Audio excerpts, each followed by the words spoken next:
کتابیں ہمیں کرواتی ہیں وہ اور ہے، اور جو بابوں نے تعارف کروایا وہ اس خدا کا وہ تعارف نہیں تھا.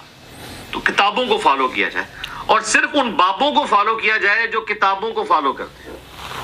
یہ کہتے نہیں بابوں کو نہیں مانتے. سر ہم بابوں کو مانتے ہیں، لیکن اگر بابے کتابوں کے خلاف ہو جائیں تو ان بابوں کی عزت کیوں کریں؟ بابوں کی عزت کیوں تھی؟ کتابوں کی وجہ سے. اگر وہ کتابوں کے دشمن ہو جائیں اور کہیں کہ کتابیں ڈائریکٹ پڑھنے سے انسان گمراہ ہو جاتا ہے قرآن و سنت، تو ہم تو کہیں گے پھر تو سب سے پہلے تو تمہاری بزرگی فارغ نا، کیونکہ تم نے یہ سب کچھ اویل کیا تھا اسی نسبت سے. اب جب تم اس نسبت سے اعلان برات کر رہے ہو اور اس نسبت کا مذاق اڑا رہے ہو الٹا، تو پھر تو ہم یہی کہیں گے نا کہ تم تو آستین میں چھپے ہوئے سانپ ہو. وہ نقصان جو یہود و نصارہ نے اسلام کو پہنچانا تھا تم پہنچا رہے ہو. میرا دعویٰ ہے کہ یہ شخص اس صدی کا سب سے بڑا جھوٹا مکار فراڈیا ہے. کس انداز سے یہ بات کر رہا ہے کہ بزرگ یہ کہتے ہیں کہ ڈائریکٹ قرآن نہ پڑھو گمراہ ہو جاؤ گے، یہ ہمیں قرآن پاک پڑھنے سے روکتے ہیں.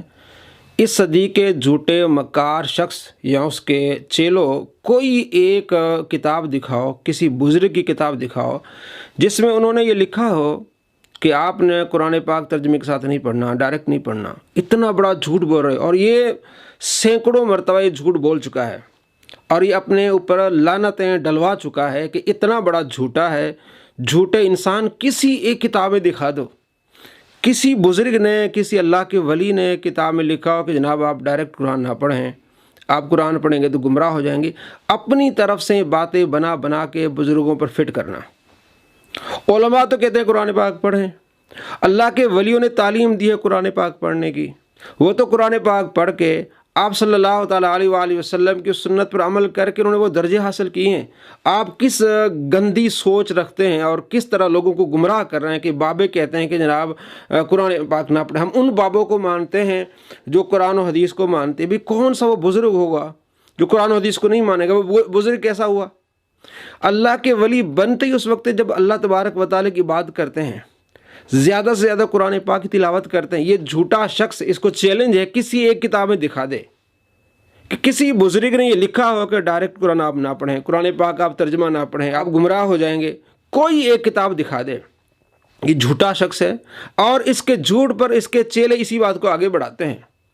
علماء بھی کہتے ہیں کہ جناب آپ قرآن پاک پڑھیں. میں آپ کو دکھانے والا ہوں علامہ رضا ثاقب مصطفی صاحب کیا کہہ رہے ہیں. اپنی زندگی میں بسا لو، قرآن کو شامل کر لو. یہ دیکھیں، دنیا بھی سبرے گی، قبر بھی سبرے گی، نزا کا عالم بھی سبرے گا، حشر میں بھی اجالے ہوں کہ جنت کی بہاریں بھی نصیب ہوں اور رسول اللہ کا ساتھ نصیب ہوگا.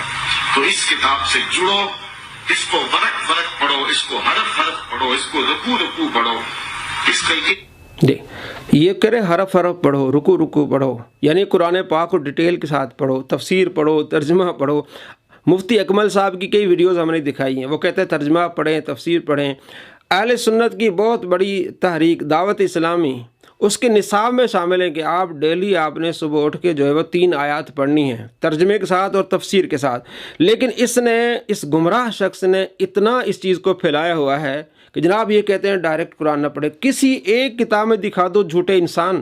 کسی ولی نے یہ کہا ہے، اولیاء پر اتنی بڑی تہمت، اتنا بڑا جھوٹ اور بار بار جھوٹ. کوئی ایک تو کتاب دکھا دو، کسی اللہ کے ولی کی کتاب دکھا دو.